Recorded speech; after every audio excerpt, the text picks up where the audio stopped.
dito, kung halos 2 oras o yata tayo kabiyahin. Kaya, pero dumaan tayo sa, sa San Francisco. Focus na yun. Dito na sa Ang Manila. problema rin yung pagpapalit mo ng yung sa oras. Yeah, may 3 oras ng diferensya ng New York at Washington. Okay, Secretary, unang importante tanong po, nag-almusal na po ba kayo? Hindi na po. Hindi na po kayo natin. Para na ako kayo si Mr. Ray David. Okay, hindi pa natin ito nag-aalmusal, lalo kay David naman. Medyo maaga pa. Secretary Cosas, kayo po ang nasa sentro nitong kontrobersya o kalituhan ito. Once and for all po, ano mo ba talaga ang totoo? Sino po ba ang nagkamali o meron po bang nagkamali o meron lang hindi nakaintindi ng maayos?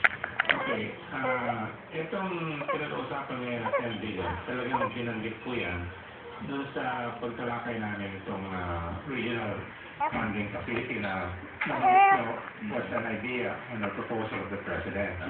So nagkaroon ng meeting, siguro na 30 people doon sa meeting na yun. At in any informal meeting po ito, informal, no? Presided ito ng ating kasamang finance minister ng Thailand. Tapos si Thailand po ngayon ang chairman ng ASEAN.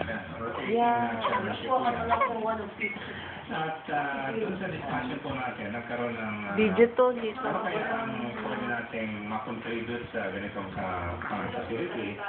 At nabanggit yung Michael Klein na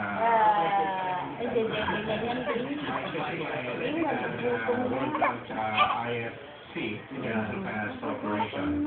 Siya po yung vice-presidente na siguro sa ganitong klaseng requirements at facilities, at least kailangan naman natin 10 billion. So, yung 10 billion na yun,